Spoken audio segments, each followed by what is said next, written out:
ব্যবসা বাণিজ্য অর্থনীতি বিষয়ক আরেকটি সাপ্তাহিক আয়োজন বিজনেস টকে আপনাদের সবাইকে স্বাগত জানাচ্ছি। আমি সৈয়দ আশিক রহমান। দর্শক, দাম যাতে না বাড়ে সেজন্য ভোজ্য তেল আমদানিতে 5% ভ্যাট ছাড় দিয়েছিল সরকার। ব্যবসায়ীরাও দাম না বাড়ানোর প্রতিশ্রুতি দিয়েছিলেন, কিন্তু কেউ কথা রাখেনি। টিসিবির হিসেবে 1 মাসের ব্যবধানে খোলা সয়াবিন তেলের দাম বেড়েছে লিটারে 20 টাকা। শুধু তাই নয়, বাজার থেকে অনেকটা হঠাৎ করেই গায়েব হয়ে গিয়েছিল বোতলজাত সয়াবিন তেল।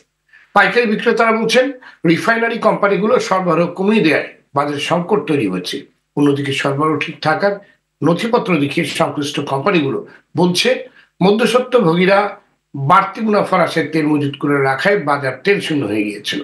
আগামী রমজানে ভোজ্য তেলের দাম স্থিতিশীল রাখতে সম্প্রতি পরিশোধিত এবং অপরিশোধিত সয়াবিন তেল, পাম, সানফ্লাওয়ার, ক্যানোলা তেলের উপর আমদানি পর্যায়ে বিদ্যমান সব শুল্ক, রেগুলেটরি ডিউটি ও অগ্রিম আয় করে 2025 সালের 31 মার্চ পর্যন্ত শতভাগ অব্যাহতি দেওয়া হচ্ছে। তবে এর সুবিধা ভোক্তারা কতটুকু পাবেন তা নিয়ে সংশয় রয়ে গেছে। বিভিন্ন পণ্যের দাম নিয়ন্ত্রণে শুল্ক ছাড় দেওয়ায় গেল কয়েক মাসে প্রায় 2000 কোটি টাকা রাজস্ব আয় কমেছে সরকারের। তবে এর সুবিধা ভোক্তারা পায়নি, উল্টো বিভিন্ন পণ্যের দাম বেড়ে গেছে। এদিকে চাল নিয়ে চালবাজিও চলছে সমান্তরালে। আমনের ভরা মৌসুমে পাইকারিতে বেড়েছে চালের দাম। গত 2 সপ্তাহের ব্যবধানে প্রতি কেজি চালের দাম বেড়েছে 5 টাকা পর্যন্ত। এমন প্রেক্ষাপটে দর্শক, আজ আমাদের আলোচনার বিষয় চাল তেলে অস্থিরতা, সংকট কোথায়। আর বিষয়ে আলোচনার জন্য আজ আরটিভির স্টুডিওতে আছেন অর্থসূচিকের সম্পাদক জিয়াউর রহমান, অনলাইনে যুক্ত আছেন সিপিডির গবেষণা পরিচালক ডক্টর খন্দকার গোলাম মহসিন এবং কনজিউমার অ্যাসোসিয়েশন অব বাংলাদেশ ক্যাবের সভাপতি এস নাদের হোসেন। যাচ্ছি মূল আলোচনায়। জনাব জিয়াউর রহমান, সরকার দাম বাড়াবে এমন খবরে বাজার থেকে হঠাৎ করে সয়াবিন তেল গায়েব হয়ে গেল, এর কারণ কি? 5% ভ্যাট ছাড় দেওয়ার পরেও কেন তেলের দাম বাড়লো? আপনার পর্যবেক্ষণ শুনতে চাই। তেল উধাও হয়ে যাওয়ার কারণ তো সে পুরনো ঘটনায় আসলে ব্যবসায়ীরা ইচ্ছা করেই করেছে, এবং আমরা সিন্ডিকেট শব্দটা ব্যবহার করলে ব্যবসায়ীরা খুব আপত্তি করেন, অনেকেই আপত্তি করেন। তো এটা তো বাস্তবতা যে সকল ক্ষেত্রে যদি সিন্ডিকেটের কারণে নাও হয়ে থাকে, কিন্তু কিছু কিছু ক্ষেত্রে তো তাদের অপতৎপরতা দৃশ্যমান হয়ই। তারাই প্রেশার দিচ্ছিল গভর্নমেন্টকে যে তেলের দাম যদি না বাড়ানো হয় তাহলে মানে কোম্পানিগুলো লোকসানে আছে, তাদের পোষাচ্ছে না, বাড়াতে হবে। এই যে পার্সু করছিল, এবং তারা জানতো যে এই চাপের ফলে সরকার নতজানু হবে এবং দাম বৃদ্ধি করবে। সুতরাং তার আগে বাজার থেকে সকল কিছু উৎপাদকরা ডেলিভারি কমিয়েছে, যারা পাইকারি আমদানিকারক তারা খুচরা বিক্রেতাদের কাছে বিক্রি না করে সরিয়ে রেখেছে, খুচরা বিক্রেতারাও তার দোকান থেকে সরিয়ে রেখেছে। সবার মধ্যে প্রচণ্ড লোভ, সবার মধ্যেই প্রফিট ম্যাক্সিমাইজ করার প্রবণতা, এবং সেটি আমাদের যে নজরদারি থাকার কথা ছিল সরকারের যে বিভিন্ন উইংয়ের, সেই নজরদারিটার কিছু না কিছু গাফিলতি তো আছে।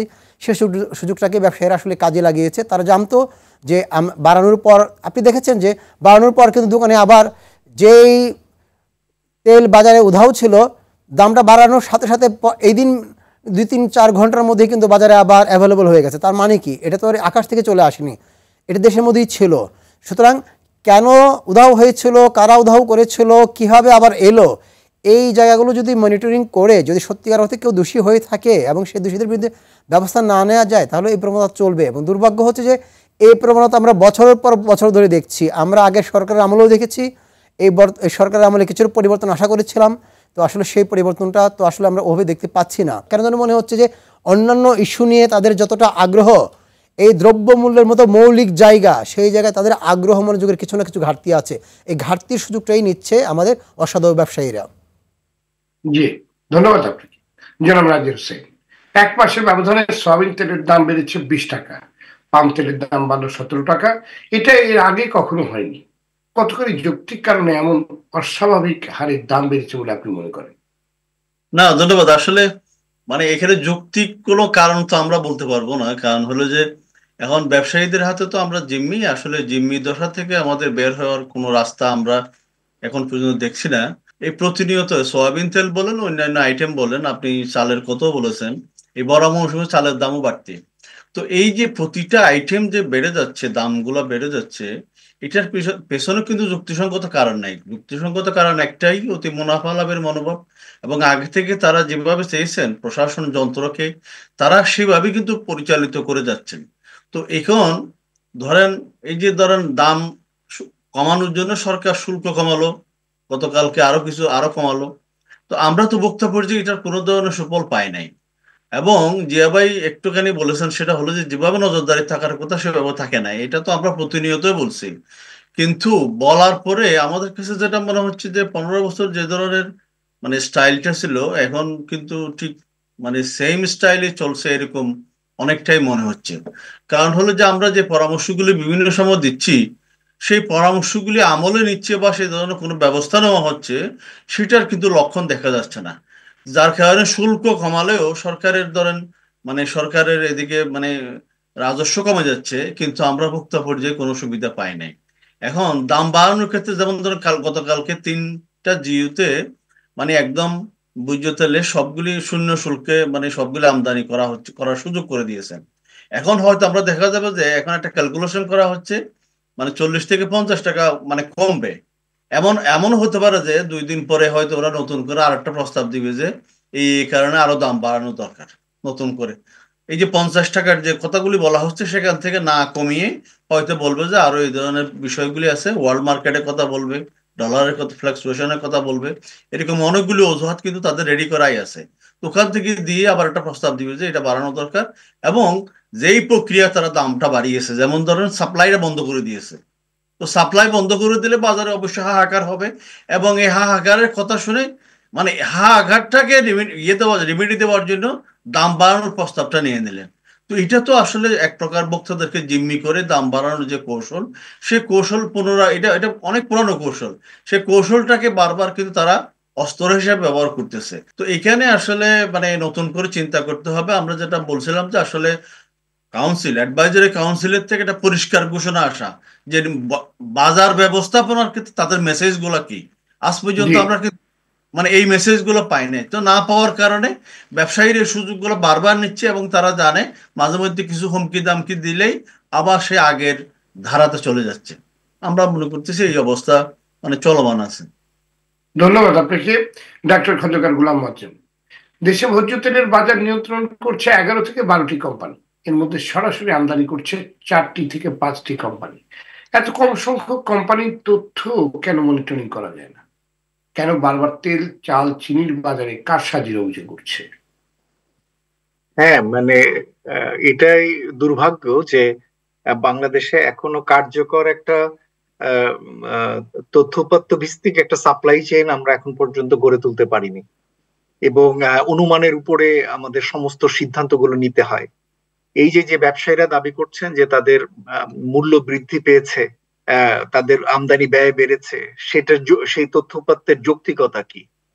অথবা যে দামে তারা এলসি খুলছেন, সেই এলসি খোলার প্রাইস গুলো যে আন্তর্জাতিক বাজারে অন্যান্য জায়গায় যে মূল্য রয়েছে সেই মূল্যের সাথে সেটা সাযুজ্যপূর্ণ কিনা সেগুলো তুলনা তুলনা করে দেখবার তো সুযোগ রয়েছে, সেগুলো কেন দেখা হচ্ছে না? এবং সবচেয়ে দুর্ভাগ্যজনক যে বিষয়টি এবার হয়েছে, যে এবার আসলে এই তেল আমদানিকারকরা তাদের দাঁত দেখিয়ে ফেলেছেন। অর্থাৎ দাঁত দেখিয়ে ফেলার জিনিসটা হচ্ছে এই যে তারা কত শক্তিশালী সেটা তারা বুঝিয়ে দিয়েছেন। একদিকে যেমন তারা তেল উধাও করে মূল্য বৃদ্ধির পরে তারপরে যখন সাপ্লাই দিয়েছেন, আবার ঠিক একইভাবে মূল্য বৃদ্ধির সিদ্ধান্তের পরেই তারা বঙ্গোপসাগরে যে জাহাজগুলো ওয়েট করছিল সেই জাহাজগুলো তারা চট্টগ্রাম বন্দরে নোঙর করিয়েছেন। এই বিষয়টা আপনার অনুষ্ঠানে আগেও বলেছি যে আমাদের ব্যবসায়ীরা কতভাবে আমাদের সরকারকে জিম্মি করছে, অন্তত তেলের বাজারের ক্ষেত্রে সেটার একটা বড় নজির, যেটা আহ, চুপচাপ ছিল সেটা এখন আরো বড়ভাবে প্রকটভাবে সামনে এসছে। একটা জিনিস ঠিক যে একটা বড় তেল আমদানিকারক গ্রুপ ছিল এস আলম, এবং তাদের ব্যবসার ক্ষেত্রে এই মুহূর্তে কিছু সংকট যাচ্ছে বলে হয়তো তারা আমদানি পর্যায়ে বড়ভাবে জড়িত না, ফলে অন্যান্য কোম্পানিগুলোর উপরে নির্ভরতা হয়তো বেড়েছে, ফলে তাদের আরো বেশি সুবিধা হয়ে গিয়েছে মনে হচ্ছে, যে সংখ্যা কমে গিয়ে তাদের আরো বেশি মার্কেট স্টেক বেড়ে যাওয়ার কারণে তাদের উপরে নির্ভরতা বেড়ে গিয়েছে। আমাদের কথা হচ্ছে, যেহেতু বাজারে মোটেই প্রতিদ্বন্দ্বিতামূলক মূল্যে সরকার মূল্য সেট করতে পারছে না, সুতরাং এখানে উচিত হবে আরো বেশি সংখ্যক যাতে কোম্পানি এই বাজারগুলোতে ঢুকতে পারে, এবং সেক্ষেত্রে এই ধরনের বড় ব্যবসার ক্ষেত্রে তাদের বিনিয়োগের বা বাজারে মার্কেট সাপ্লাই আপার লিমিট সেট করে দেওয়া দরকার আইনগত ভাবে, যে যাতে একটা বাজারের মার্কেট শেয়ারের এত পার্সেন্টের বেশি, 10 বা 20 শতাংশের বেশি যাতে কারোরই মার্কেট শেয়ার এখানে না থাকে সেটা দেখা। উপরন্তু যে ডিলার বা ডিস্ট্রিবিউটর রয়েছেন তাদের ক্ষেত্রে আইনগতভাবে কিছু পরিবর্তন এনে দেখা দরকার যে একজন ডিলার বা ডিস্ট্রিবিউটার কোনোভাবেই তার টোটাল সাপ্লাইয়ের 10 বা 20% বেশি একজন আমদানিকারকের বা একজন ডিলারের পণ্য বিক্রি করতে পারবেন না। এইভাবে যখন ডিলার ডিস্ট্রিবিউটর পর্যায়গুলোকে যখন আপনি ভেঙে দিতে পারবেন, তখন অন্যান্য যারা আমদানি করতে উৎসাহী তারা তখন বিনিয়োগে উৎসাহী হবেন। আমরা ভেবেছিলাম যে নতুন একজন বাণিজ্য মন্ত্রী দায়িত্ব নেবার পরে ডাইনামিক্যালি তিনি বাজারের সমস্যাগুলোকে বিবেচনা করে দীর্ঘমেয়াদী উদ্যোগ নেবেন, কিন্তু সেদিকে তিনি না গিয়ে আবারও সেই সনাতনী পন্থায় শুল্ক কমিয়ে যে বাজারের উপরে একটা প্রভাব ফেলতে চাচ্ছেন। যতক্ষণ পর্যন্ত না এই অল্প সংখ্যক গুটি কয় ব্যবসায়ীর জিম্মি দশা থেকে যখন বাজারে অধিক সংখ্যক ব্যবসায়ীর অংশগ্রহণে একটা বাজার কাঠামো তৈরি করা যাবে না, ততক্ষণ পর্যন্ত কিন্তু এই শুল্ক কমিয়া কোনোই ফল পাওয়া যাবে না, কেননা মর্জি তার উপরে। এবং যেটি হয়েছে এই ক্ষেত্রে সেটি হচ্ছে যে কম্পিটিশন কমিশন সাধারণত বাজার ভিত্তিক তথ্য উপাত্তের ভিত্তিতে তাকে আইনগত ব্যবস্থা নিতে হয়। যদি বাজার ভিত্তিক তথ্য উপাত্তের ভিত্তিতে নিতেই হয়, তাহলে তো এই প্রত্যেকটি সাপ্লাই চেইনের প্রত্যেকটি প্রতিষ্ঠানের তথ্য উপাত্ত তার কাছে থাকতে হবে এবং সেগুলো ডিজিটালি অ্যাক্সেস করতে হবে। এই ডাটা যাতে কোনো জায়গায় ম্যানিপুলেট না হয়, লুকায়িত না রাখা যায়, সেই ধরনের বিষয়গুলো তাকে নিশ্চিত করতে হবে। কোনো একটি সাপ্লাই চেইনকে কি এখন পর্যন্ত কম্পিটিশন কমিশন পেরেছে তাকে এরকম একটি অর্গানাইজড ওয়েতে তথ্যপাত্য ভিত্তিক এবং মার্কেটকে লিগ্যাল ফ্রেমে নিয়ে আসতে? কোনো বাজার কাঠামোতে এখন পর্যন্ত পারেনি। একটা হয়তো এই গভর্নমেন্ট হয়তো বলতে পারে যে আমাদের জন্য স্বল্প সময়ে উদ্যোগ নিতে গেলেই বাজারে একটা বড় রকমের সমস্যা তৈরি হবে, বলতেই পারেন, ঠিক আছে, তাহলে প্যারালালি দীর্ঘমেয়াদী উদ্যোগ কি নিতে যাচ্ছেন সেটা অন্তত আমাদেরকে তারা বলুন। দীর্ঘমেয়াদী উদ্যোগ কোনো কিছুই আমরা শুনতে পাচ্ছি না। যে ব্যুরোক্র্যাটসরা দীর্ঘমেয়াদী কোনো উদ্যোগের কোনো ধারণাও নেই তাদের পক্ষ থেকে যে দীর্ঘমেয়াদী কোন উদ্যোগগুলো নিলে বাজারে একটা বড় সংস্কার হতে পারে এবং বাজারগুলোকে অর্গানাইজড ওয়েতে রেগুলেটেড করা, মনিটর করা যেতে পারে, সেটার কোনো উদ্যোগের কথা কিছু শুনছিও না আমরা। এভাবে তো আসলে এই নতুন অন্তর্বর্তী সরকারে যে রিফর্মের কথা বলা হয়, এই রিফর্মের কোন লেশ আমরা অন্তত এই বাজার ব্যবস্থাপনা এখন পর্যন্ত দেখছি না। ধন্যবাদ আপনাকে জনাব জিয়াউর রহমান। এই যে আপনার মানে ব্যবসায়ীদের, পাইকারি ব্যবসায়ীদের যে বিশাল বড় লম্বা হাত, তাদের যে ক্ষমতা, তারা মাঝ সমুদ্রে জাহাজ আটকে রাখতে পারে, এদের এই লম্বা হাতকে কিভাবে ছোট করা যায়? কারণ অন্তর্বর্তীকালী সরকার যদি না পারে তাহলে তো রাজনৈতিক সরকার পারবেই না। না, আমরাও মনে করি যে যে কারণে পরিবর্তনের আশা ছিল মানুষের মধ্যে, সেটি কিন্তু এই ধরনের কিছু সংস্কার, কিছু দানব যেগুলো তৈরি হয়েছে, সেই দানবগুলোকে কন্ট্রোলে আনা, বিচার করা, সেগুলো ছিল মানুষের জনগণের স্বপ্ন, প্রত্যাশা। সেই জায়গাগুলো তো এই সরকারকে করতেই হবে। অন্যান্য যত কিছুই বলেন না কেন, ইলেকশনে কে আসলো গেল সেটা কিন্তু সাধারণ মানুষকে খুব বেশি টাচ করে না। বিএনপি, আওয়ামী লীগ, জামাত কিংবা নতুন কেউ আসলো, যদি সে নিজে ভালো থাকতে পারে, তার সন্তান ভালো থাকতে পারে, তার কাজের পরিবেশ থাকে, তার আয় রোজগার থাকে, তার খাবারটা সে কিনতে পারে, বিষয়গুলো কিন্তু এরকম। সুতরাং এই যে সবচেয়ে বেশি যে গুরুত্বপূর্ণ ইস্যুটা, সেই ইস্যুটাকে আসলে অ্যাড্রেস যেভাবে করা দরকার, সেই ইস্যুটাকে ওইভাবে অ্যাড্রেস করা হচ্ছে না। এবং আমরা খুবই হতাশ যে এই সরকারের আমলে যদি না হয়, সামনেও হবে না। এবং এই সরকারের আমলে অ্যাটলিস্ট পুরো প্রক্রিয়াটা যদি কমপ্লিট নাও করতে পারে, শুরুটা করা দরকার। যেটি মুয়াজ্জিম ভাই বলল যে কোনো কিছু কিন্তু দৃশ্যমান না। গত 15 বছরে ব্যবসায়ী নামের যে রাজনৈতিক যে দুর্বৃত্তায়ন হয়েছে, তার কারণেই তো হয়েছে। ব্যবসায়ী নামের কিছু দানব তৈরি করা হয়েছে, সেই দানবগুলো সরকারকে নানাভাবে সুবিধা দিয়ে, ভাগাভাগি করে, মুনাফা সকল কিছু মিলিয়ে, তো আপনারা দেখেছেন যে বিভিন্ন সময়ে আগের প্রধানমন্ত্রীর উপস্থিতিতে যেসব সমাবেশগুলো হয়েছে, ব্যবসায়ীদের সম্মেলনগুলো হয়েছে, কিভাবে স্তুতি করেছেন, কিভাবে বলেছেন মৃত্যু পর্যন্ত পাশে থাকবেন। উদ্দেশ্য তো একটাই ছিল যে আপনি আমাকে সুযোগ সুবিধা দিচ্ছেন, সুতরাং আমরাও আপনাকে ওই রকম সুযোগ সুবিধা দিয়েই যাব। এই যে পারস্পরিক বোঝাপড়া, এই যে পারস্পরিক ভাগাভাগি, সুবিধা নেওয়া, এর ফলেই কিন্তু এদের হাত বড় হতে হতে আজকে এই জায়গায় চলে এসছে। এখন যদি এই তত্ত্বাবধায়ক সরকার একেবারে পুরো সিস্টেমটাকে ভেঙে চলে দিতে নাও পারে, আমরা তো মনে করি যে কিছু কিছু সুনির্দিষ্ট ক্ষেত্রে, অপরাধের ক্ষেত্রে বিচারটা হওয়া উচিত। জনাব জিয়াউর রহমান, পাইকারি ব্যবসায়ী বলছেন মিলগেট থেকে তেল দেওয়া হচ্ছে না, আবার রিফাইনারি কোম্পানিগুলো বলছেন সরবরাহে কোনো ঘাটতি নেই, মধ্যস্বত্বভোগীরা কারসাজি করছে। তাহলে তেল নিয়ে এমন তেলের স্মাতির পিছনে কার?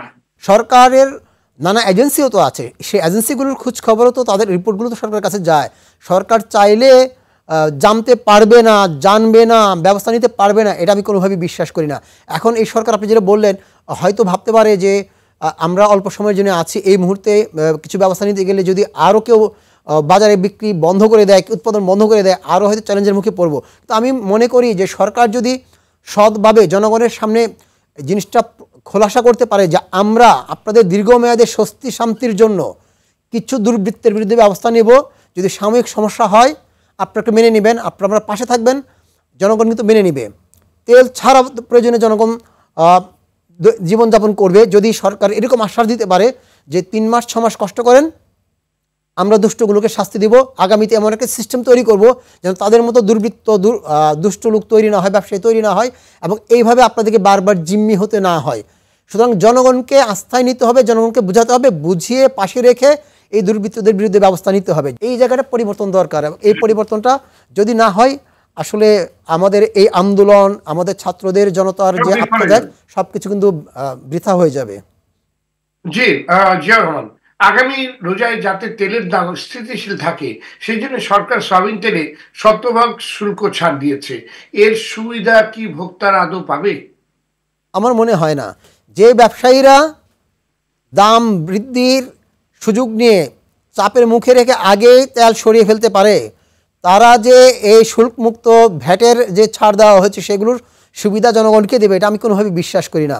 পুরো সুবিধাটাই তাদের পকেটে যাবে। এবং আমি মোয়াজ্জেম ভাইয়ের সাথে একমত যে এই প্রক্রিয়ায় কখনোই চিন্তা করা উচিত না, কারণ আমাদের এবার ঘটনা তো না, গত 10, 15, 20 বছরের ইতিহাস দেখেন না কেন, আপনি ঘাটেন, প্রতি বছরই যখনই সরকার এই সুযোগ দিয়েছে কোনো বছরই কিন্তু সাধারণ ভোক্তারা, জনগণ এই সুবিধা পায়নি। পুরো সুবিধাটাই গেছে অসাধু ব্যবসায়ীদের পকেটে, তারা আঙ্গুল আরও কলা গাছ হয়েছেন। সরকারকে মনে রাখতে হবে সাধারণ সময়ে দাম বাড়লে তবু মানুষ যদি সহ্য করেও, রোজা কিন্তু একটা আবেগের জায়গা মুসলমানদের কাছে, ওই আবেগের সময়ে যদি কষ্টটা বেড়ে যায় তাহলে কিন্তু সরকারের কপালে দুর্গতি আছে। এবং সরকারের কাছে যে প্রত্যাশা আমাদের যে সংস্কার করবে, কোনো সংস্কারই সফল হবে না যদি জনগণ স্বস্তিতে না থাকে, অর্থনীতি ভালো না থাকে, জনগণের পেটে খাবার না থাকে এবং জনগণ সমর্থন না থাকে। সুতরাং যদি সরকার মনে করেন তারা সাফল্যের সাথে তাদের দিনগুলো পার করবেন, কিছু সংস্কার করে ইতিহাসে অমর হয়ে থাকবেন, কিংবা দেশটাকে একটি নতুন বাক পরিবর্তনের মধ্য দিয়ে নিয়ে যাবেন, তাহলে সরকারকে অবশ্যই এই জায়গাটা অ্যাড্রেস করে জনগণকে সন্তুষ্ট রাখতে হবে, জনগণকে একটু স্বস্তি দিতে হবে, এবং জনগণের সমর্থন নিয়েই কিন্তু বাকি কাজগুলো শেষ করতে হবে। তো আমি মনে করি রমজানের বিষয়টা এখনই মাথায় নিতে হবে।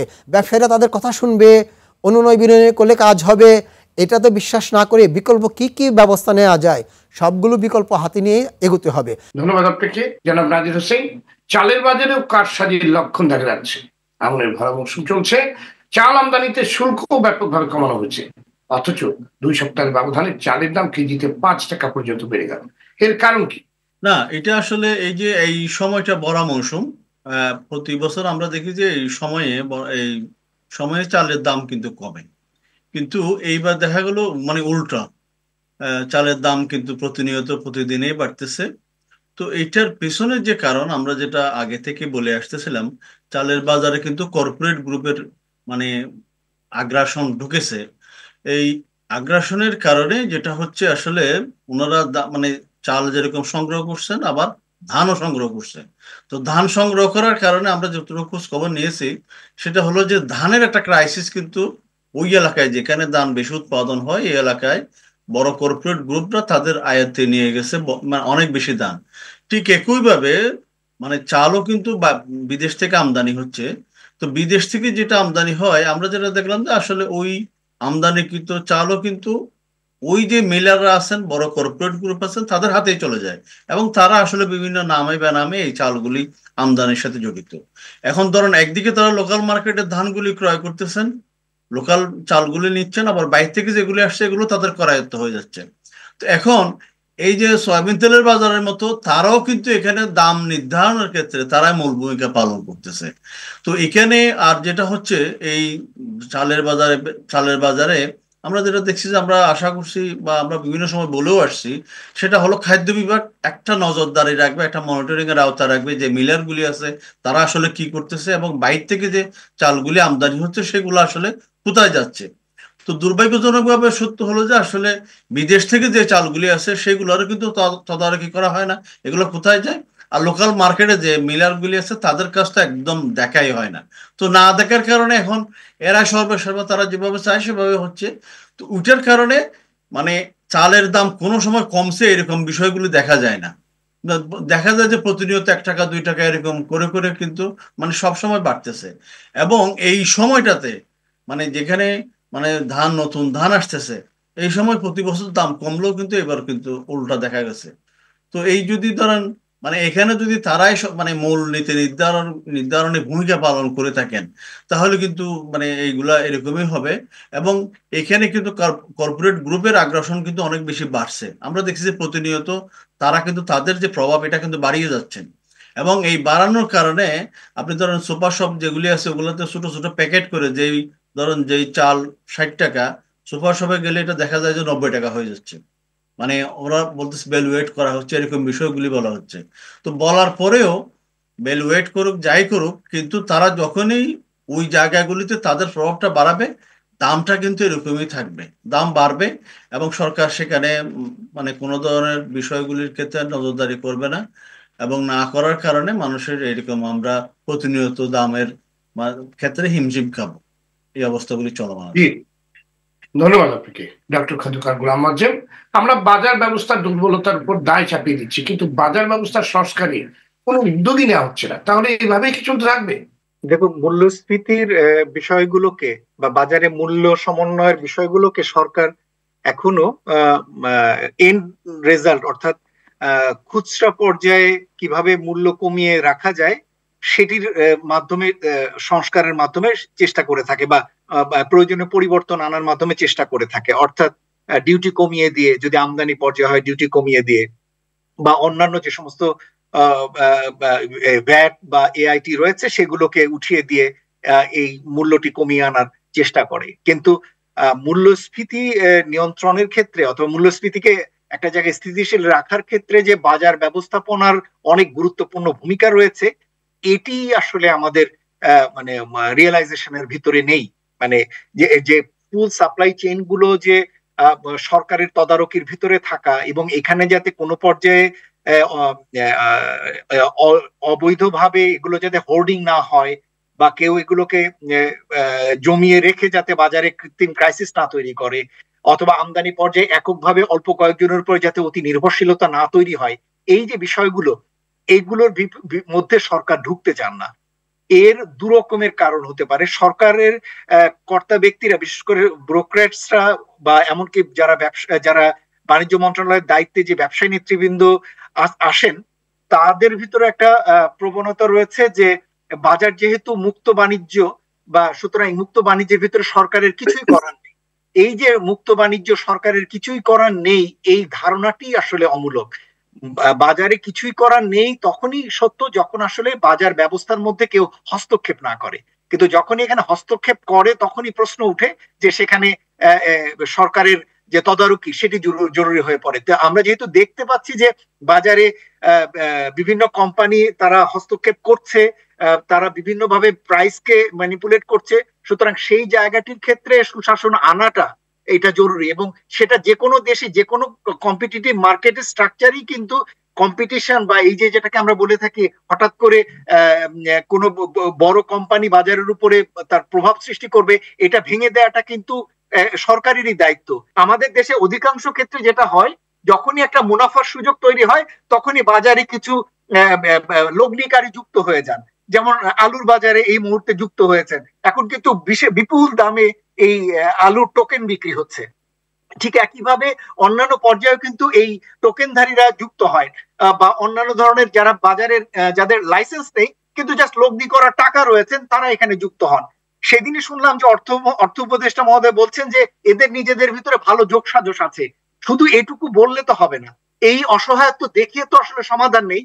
আমাদেরকে নিশ্চিত করতে হবে যে মানে লাইসেন্সধারী ছাড়া কেউ এখানে যুক্ত হতে পারবেন না। ফরমাল যাতে সাপ্লাই চেইনে রেজিস্টারদের যাতে ব্যবসায়ীরা যাতে খালি ব্যবসা করতে পারে, এবং সকল ধরনের ট্রানজাকশন গুলো যাতে ব্যাংক ভিত্তিক হয় বা মাইক্রো মোবাইল ফিনান্সিয়াল সার্ভিস ভিত্তিক হয়, যাতে এগুলোকে ট্রেস করা যায়, কে কত মজুদ রাখছেন, কত দামে কিনছেন, কত দামে বিক্রি করছেন, এই সমস্ত তথ্যপাত্র গুলো যাতে মনিটর করা যায়, ওরকম একটি তথ্যপাত্র ভিত্তিক ফরমাল সাপ্লাই চেইনে উত্তরণ ছাড়া আমাদের উপায় নেই। ধন্যবাদ আপনাকে জনাব জিয়াউর রহমান। নিত্যপণ্যের দাম নিয়ন্ত্রণে ব্যাপকভাবে শুল্ক ছাড় দেওয়ায় প্রায় 2000 কোটি টাকা রাজস্ব আয় হারিয়েছে সরকার, কিন্তু এর কোনো সুবিধা ভোক্তারা পেল না। তাহলে এই টাকা গেল কার কাছে, কার পকেটে এই টাকা গেল? যারা সকল ক্ষেত্রে সুবিধাভোগী তাদের পকেটেই গেল। যারা বিশ্ববাজারে দাম বৃদ্ধির কথা বলে জিনিসের দাম বাড়িয়ে জনগণের পকেটের টাকা নেয়, একবার লাভবান হয়, আবার এখন শুল্ক চাপ দিয়ে জিম্মি করে জনগণকে মূলা দেখিয়ে যে শুল্ক ছাড় দিলে কিংবা ভ্যাটে ছাড় দিলে কিংবা অন্যান্য জায়গায় ছাড় দিলে হয়তো একটু স্বস্তি পাবে জনগণ, ভোক্তা, সরকার এই আশা করে দেয় এবং সেটি আবার তারা কৌশলে হাতিয়ে নিয়ে যায়। পুরোটাই ওই একটা সিন্ডিকেট। তার একটি অংশ হয়তো ওই যে সরকারি প্রশাসনে যারা থাকে, যাদের সাথে এই ব্যবসায়ীদের কোনো কোনো ধরনের যোগসাজশ আছে, তাদের কাছেও যেয়ে থাকতে পারে। বিভিন্ন সময় তাদের গিয়েছে, আমরা দেখেছি। তো সেটি হচ্ছে বিষয়। সুতরাং কার কাছে গেল সেটা বড় বিষয় না, পেল কি না আমার ভোক্তা সেটা হচ্ছে বড় বিষয়। আমার ভোক্তা কেন পেল না সেটা যেন সরকারকে নিশ্চিত করতে হবে। আমি তো ভোক্তাও পেল না, আবার সরকার এই টাকাটা হারালো যে টাকাটা রাষ্ট্রের উন্নয়নের কাজে ব্যবহার করা যেত, জনগণের স্বাস্থ্যসেবা, শিক্ষাসেবা, অবকাঠামো উন্নয়ন বা অন্যান্য কাজে ব্যয় করা যেতে পারতো। আমি ওই জায়গায় ছাড় দিলাম ভোক্তাদের কথা ভেবে, কিন্তু ভোক্তাও পেল না।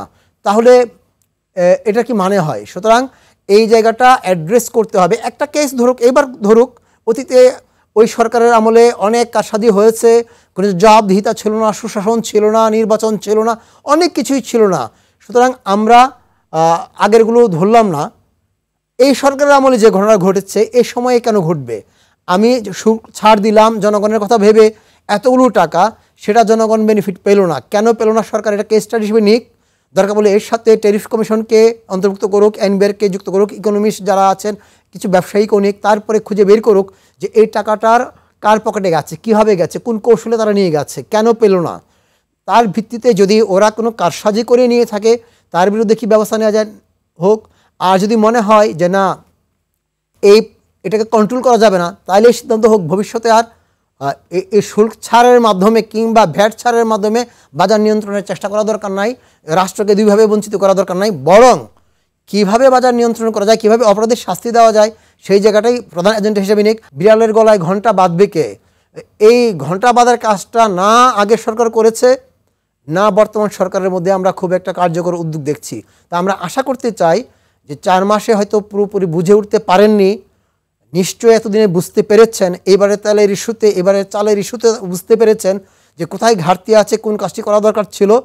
এই শিক্ষা থেকে তারা শিক্ষা নিয়ে আগামীতে কিছু ব্যবস্থা নেবেন যাতে করে এই জায়গাটা একটু নিয়ন্ত্রণে আসে, সিস্টেমটা একটু ভাঙে, সিস্টেমটা একটু ডেভেলপ করে। জি, ধন্যবাদ আপনাকে জনাব রাজু হোসেন। চাল তেলের বাজারে স্বস্তি আনতে করণীয় কি? না, ওইটা হলো যে আমরা ওই তো আপনার প্রোগ্রামে তো অনেকবার বলছি, সেটা হলো যে একটু আগে জিয়া ভাই বললেন, আমাদের মুয়াজ্জম ভাই বললেন, সেটা হলো যে আমরা যেটা মনে করি আইনের প্রয়োগটা আসলে ছিল না। তো এই সময়টা তো আপনি ধরেন বক্তব্যগুলো আমাদের নতুন বাণিজ্য উপদেষ্টা যে বক্তব্য দিচ্ছেন, আপনি ওনার বক্তব্যের সাথে আগের যারা বাণিজ্য মন্ত্রী ছিলেন আগের সরকারের বক্তব্য সিমিলার। এখন যদি ধরেন মানে একই স্টাইলে বক্তব্য হয় তাহলে তো স্ট্র্যাটেজি সেম। তো আইন আগেও প্রয়োগ হয় না, এখনো প্রয়োগ হচ্ছে না। যদি আইন প্রয়োগ না হয় তাহলে এই দুষ্টের দমন, সৃষ্টির লালন এটা কিভাবে হবে? আর এটা যখন হবে না তখন কিন্তু অপরাধী যারা আছেন তাদেরকে উৎসাহ দেওয়ার মতো ঘটনা ঘটবে। তো এখন যেটা বলা হচ্ছে আসলে ওই যে হাত বদলের কথা বলা হয়, হাত বদল তো আমরা দেখছি যে এখন একদম কৃষকের মাঠ থেকে চলে আসে, ওখান থেকে হাত বদল হয়ে মানে সেটা ঢাকার কারওয়ান বাজার পর্যন্ত যায়। এই পথে পথে ধরুন হাত বদলের কাহিনীর কারণে এই পণ্যটা 20 টাকার সবজি আমাদের ঢাকাতে এসে এটা 100 টাকা হয়ে যাচ্ছে, 80 টাকা হয়ে যাচ্ছে। হাত বদলটা বন্ধ করতে হবে এবং একই সাথে এই যে এখন অনেক ব্যবসায়ীরা বলতেছিল যে এখন আসলে চাঁদাবাজির পরিমাণও কিন্তু বেড়েছে। মানে বাজার সংস্কারের ক্ষেত্রে, বাজার ব্যবস্থাপনার ক্ষেত্রে সরকারের আসলে সুনির্দিষ্ট একটা পরিকল্পনা ঘোষণা করা দরকার। আমরা চাই যে সরকার রেগুলেটরি তার অবস্থানটা রাখুক। সে ব্যবসায়ী নয়, সে ব্যবসায়ীর পক্ষও বলবে না অথবা ভোক্তার বিপক্ষ বলবে না, তাকে কিন্তু দুই জায়গাতে রেগুলেটরি অবস্থানটা রাখার জন্য কাজগুলো করতে পারলে আমার মনে হয় যে আমরা সমাধান কিছুটা পাবো। ধন্যবাদ আপনাকে। আমাদের আলোচনা একেবারে শেষ পর্যায়ে। ডক্টর খন্দকার গোলাম মজিদ, বাজারে কোনো জবাবদিহিতা নেই, নিত্য পণ্যের বাজারে স্বেচ্ছাচারিতা বন্ধের উপায় কি এবং কি কি পদক্ষেপ নিলে নিত্য পণ্যের বাজারে স্থিতিশীল থাকবে কিংবা মূল্যস্ফীতিতে লাগাম টানা যাবে? আমাদের কিন্তু একটি বিশাল বড় চ্যালেঞ্জ এখন মূল্যস্ফীতি। আপনার অনুষ্ঠানের ভিতরে আমি একটু সার্চ করে দেখছিলাম, আমি দেখতে পাচ্ছিলাম যে বাংলাদেশ আসলে সয়াবিন আমদানি করে এখানে প্রসেস করে এবং এই আমদানিকৃত সয়াবিনের দাম এখন সর্বোচ্চ রয়েছে আর্জেন্টিনায় এবং যার দাম হচ্ছে 49 টাকা। এবং ব্রাজিলের যেটি রয়েছে সেটা হলো 47 টাকা। আমার জানার সুযোগ নেই যে এক কেজি সয়াবিন থেকে আসলে কতটুকু সয়াবিন তেল তৈরি হয় সেটা আমি ঠিক জানি না, কিন্তু আমার এটা জানার ইচ্ছা যে 47 টাকা বা 49 টাকার সয়াবিন, এক কেজি সয়াবিন থেকে কিভাবে 1 লিটার সয়াবিন তেলের দাম 170 টাকা বা 165 টাকা হয়, এই কনভার্সনটা একটু জানার ইচ্ছা। আমি খুঁজছিলাম, কিন্তু আমার আর একটা হিসেব বলছে যে আমদানি ব্যয় 130 টাকার উপরে হওয়ার কথা না। যেটি আমি শুরুতেই বলেছিলাম যে এই ধরনের একটা অসুস্থ বাজার কাঠামোকে আপনি হুট করে যদি নড়াচড়া করতে দেন তাহলে বড় রকমের একটা সমস্যা ক্রিয়েট হতে পারে। কিন্তু আপনি প্যারালালি কিছু জিনিস করতে পারেন, যে কাজগুলো বাজারে হাত না দিয়ে হতে পারে। যেমন একটা হচ্ছে আইনি সংস্কার। আইনি সংস্কারের কাজগুলো করে বাজারে যাতে একজন ডিলার বা ডিস্ট্রিবিউটর যেন একজন আমদানিকারকের উপরে বা একজন ডোমেস্টিক রাইস সাপ্লায়ারের উপরে যাতে সকল ধরনের আড়তদার বা ব্যাপারী বা খুচরা পর্যায়ে যারা রয়েছে তারা যাতে নির্ভরশীল না হয়, এই কাঠামোটি কিন্তু আইনি সংস্কার করে আপনি কাজটা এগিয়ে রাখতে পারেন। এক। দ্বিতীয় হলো বাজারে লাইসেন্সের ব্যবস্থা করা, রেজিস্ট্রেশনের ব্যবস্থা করা। রেজিস্ট্রেশন লাইসেন্সধারী ছাড়া কেউ যাতে বাজারে ব্যবসা না করতে পারে সেই ধরনের লাইসেন্সিং সিস্টেমটি আপনি চালু করতে পারেন। এবং গুরুত্বপূর্ণ হলো সরকারের দৈনিক ভিত্তিতে জানা থাকতে হবে কোন আমদানিকারক বা কোন অভ্যন্তরীণ উৎপাদকের কাছে কত মজুদ রয়েছে, কার কাছে থেকে উনি এবং সেটি কার কাছে কত দামে বিক্রি হয়েছে সেদিন, এবং সেদিন সেটা কে কত দামে সেটি কার কাছে সাপ্লাই দিল বা বিক্রি করলো। এই তথ্যগুলো দৈনিক ভিত্তিতে থাকতে হবে। সুতরাং এই যে স্বল্পমেয়াদী জনতুষ্টিমূলক উদ্যোগ থেকে বেরিয়ে এসে দীর্ঘমেয়াদী কার্যকর সাস্টেইনেবল একটা সাপ্লাই চেনে যাওয়া, যেখানে ব্যবসায়ীদের মুনাফাও থাকবে আবার ভোক্তার অধিকারও সংরক্ষিত হবে। আমরা কোনোদিন ব্যবসায়ের মুনাফা ছাড়া বলছি না, ব্যবসায় মুনাফা অবশ্যই করবেন তিনি ব্যবসায়ী, কিন্তু একই সাথে সেটা ভোক্তাকে বঞ্চিত না করে এবং ভোক্তাকে উপযুক্ত মূল্য দিয়েই তিনি ব্যবসা করবেন। এরকম একটা কার্যকর সাস্টেইনেবল কাঠামো আমাদের দরকার। ধন্যবাদ আপনাদের সবাইকে আজকে আলোচনায় যোগ দেওয়ার জন্য। দর্শক, রাষ্ট্র মেরামতের বিশাল লক্ষ্য সামনে রেখে কাজ করছে অন্তর্বর্তী সরকার, কিন্তু বড় বড় লক্ষ্যের সামনে নিত্যপণ্যের মতো জনসম্পৃক্ত ইস্যু ঠাঁই পাচ্ছে না বলেই কারসাজিকারীরা সুযোগ পাচ্ছে বলে মনে করছেন আজকের আলোচকরা। মনে রাখা দরকার, নিত্যপণ্যের দাম বাড়লে সরাসরি ভোগান্তিতে পড়েন দেশের সাধারণ জনগণ। সুতরাং অন্যান্য খাতের মতো নিত্যপণ্যের বাজারকেও গুরুত্ব দিতে হবে। বাজার ব্যবস্থার সংস্কারে কমিশন গঠন করতে হবে। বাজারের ত্রুটিগুলো চিহ্নিত করে সমাধান করতে হবে। পণ্যের যোগান ঠিক করার আগে চাহিদা যোগানের তথ্য ঠিক করতে হবে। গত 15.5 বছর রাজনৈতিক পৃষ্ঠপোষকতায় নিত্যপণ্যের বাজারে যে দানব তৈরি হয়েছে সেগুলোকে কঠোর হাতে নিয়ন্ত্রণ করতে হবে। শুধু শুল্ক ছাড় দিয়ে বাজার নিয়ন্ত্রণের চেষ্টা না করে কার্যকর উপায় খুঁজে বের করতে হবে। বাজার ব্যবস্থার সঙ্গে সংশ্লিষ্ট পক্ষগুলোর জবাবদিহিতা নিশ্চিত করতে হবে। প্রচলিত আইনের প্রয়োগ নিশ্চিত করতে হবে। বাজারে প্রতিযোগিতা সৃষ্টি করতে হবে। প্রয়োজনে সরকারকে হস্তক্ষেপ করতে হবে, তদারকি বাড়াতে হবে। এমন পরামর্শগুলি তুলে ধরার চেষ্টা করেছেন আজকের আলোচকরা। দর্শক, আজ পর্যন্তই। সবাই ভালো থাকুন, সুস্থ থাকুন, সঙ্গে থাকার জন্য ধন্যবাদ।